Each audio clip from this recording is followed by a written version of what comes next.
Bismillahirrahmanirrahim. Assalamualaikum warahmatullahi wabarakatuh. Alhamdulillahirrabbilalamin. Jumpa kembali dengan sahabat belajar. Pada video kali ini kita akan belajar ekosistem subtema 2 hubungan antar makhluk hidup dalam ekosistem pembelajaran 4. Sahabat belajar, sebelum memulai pembelajaran jangan lupa untuk selalu berdoa. Mari kita amati gambar berikut ini. Gambar pertama adalah persawahan di Bali, sedangkan gambar kedua adalah gambar Gunung Sinabung.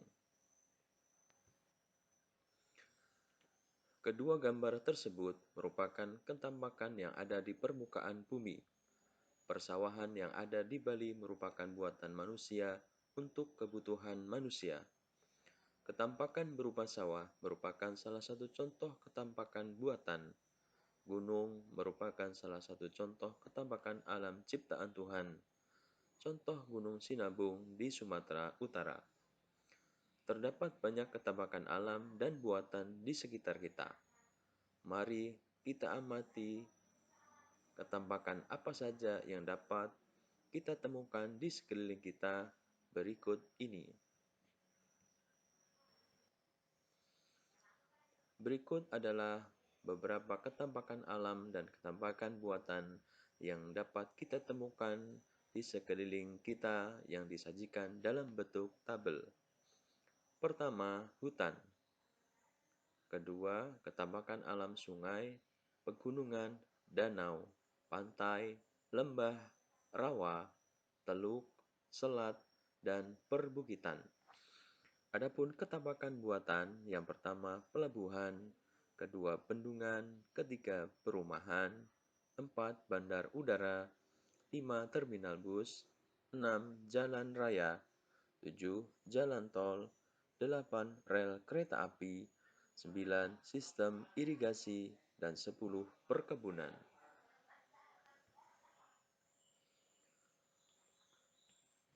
Berikut adalah percakapan antara Siti dan Lani.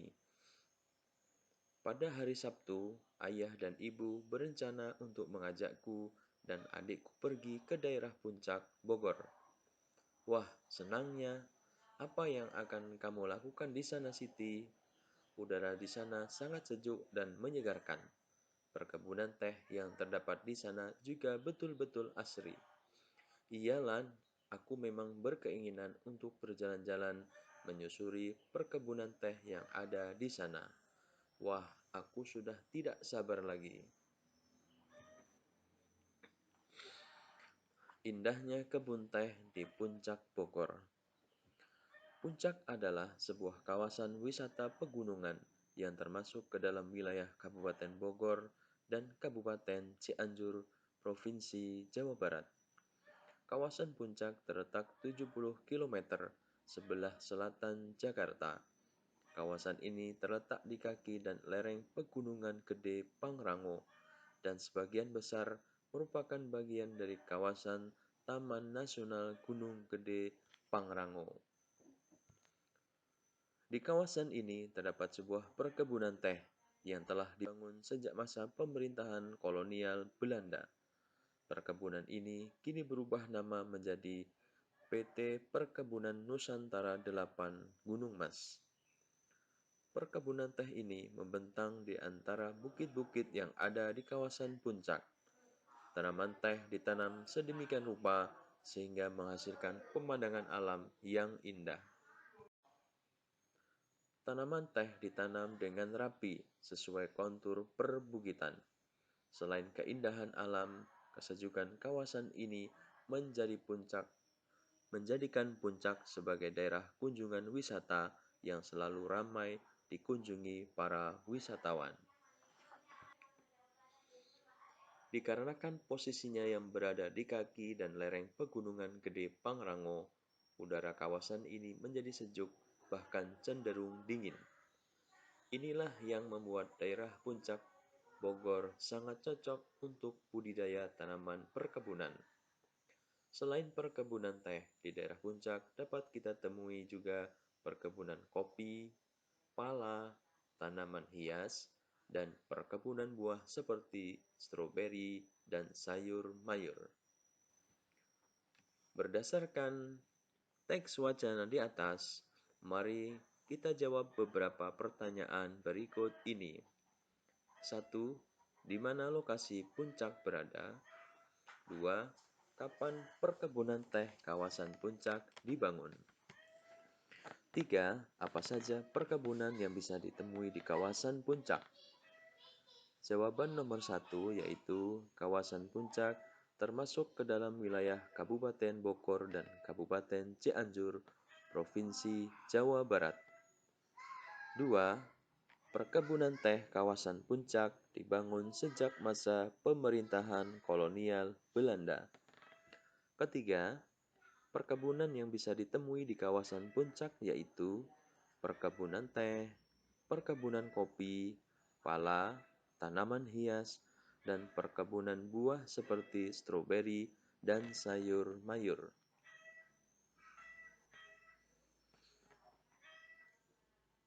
Berikut adalah percakapan antara Lani dan Siti. Sepertinya kawasan puncak di Bogor itu menarik untuk dikunjungi ya Siti. Tentunya daerah itu memiliki hawa yang sejuk sekali. Apalagi di sana ada perkebunan teh yang dapat dikunjungi wisatawan. Ya, yang saya dengar kawasan itu selalu ramai dikunjungi wisatawan dari daerah-daerah di sekitar Bogor, seperti Jakarta dan Bekasi. Hampir setiap akhir pekan, arah menuju kawasan itu dipadati para pengunjung dari dalam dan luar Bogor.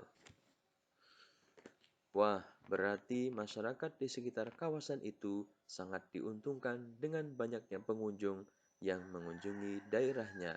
Ya Siti, kegiatan tersebut tentu mempengaruhi kehidupan ekonomi masyarakat sekitar kawasan tersebut. Seharusnya seperti itulah, masyarakat di sana harus hidup rukun dan bergotong royong untuk menjaga kawasannya agar terus dikunjungi wisatawan. Ketampakan alam yang indah dan sejuk itu harus dapat dikelola sebaik-baiknya untuk meningkatkan kehidupan ekonomi masyarakat sekitarnya. Aku setuju Siti, tanpa persatuan dan kesatuan, masyarakat yang adil dan makmur akan sulit dicapai.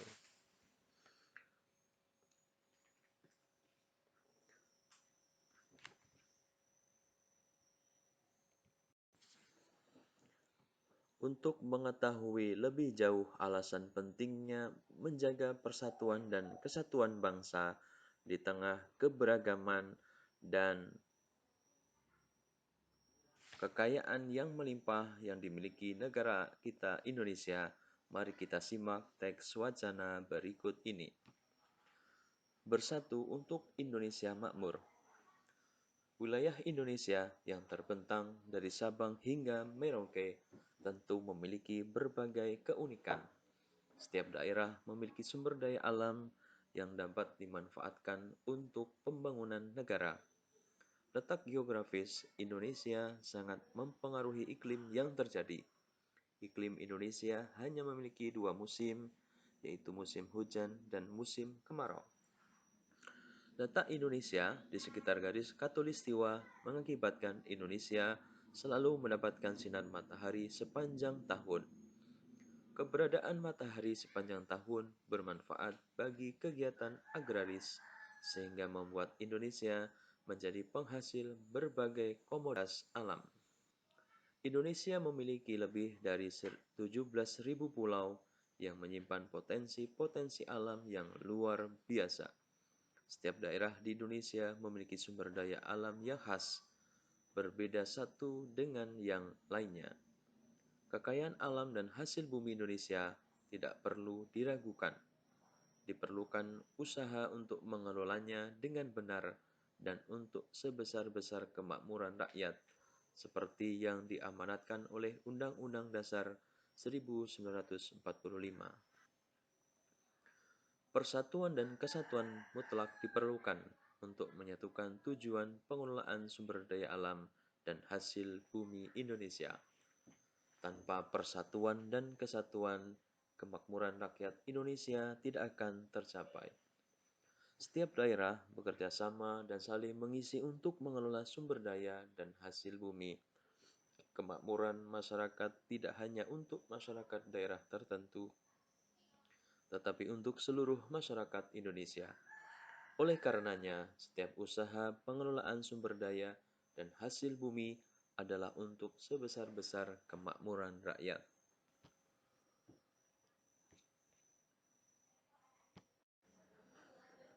Untuk menguji pemahaman kita tentang alasan pentingnya menjaga persatuan dan kesatuan bangsa berdasarkan teks di atas, mari kita jawab pertanyaan berikut ini. Pertama, sebutkan sikap-sikap yang dapat memperkuat persatuan dan kesatuan bangsa. Sikap-sikap yang dapat memperkuat persatuan dan kesatuan bangsa. Pertama, bersikap toleransi terhadap sesama. Kedua, menjaga kerukunan. Tiga, tidak membuat ujaran kebencian. Dan keempat, mengutamakan kepentingan umum daripada kepentingan pribadi. Dua, bagaimanakah pengaruh letak geografis Indonesia dengan kehidupan masyarakatnya yang agraris? Letak geografis Indonesia membuat Indonesia mengalami dua musim, yaitu musim kemarau dan hujan, serta mendapat sinar matahari sepanjang tahun. Hal ini sangat membantu para petani untuk menggarap sawahnya. Demikianlah sahabat belajar pembelajaran kita kali ini. Tema 5 ekosistem, subtema 2 hubungan antar makhluk hidup dalam ekosistem pada pembelajaran 4. Sampai bertemu pada video pembelajaran berikutnya. Terima kasih. Mari kita akhiri dengan mengucap Alhamdulillahirabbil alamin. Assalamualaikum warahmatullahi wabarakatuh.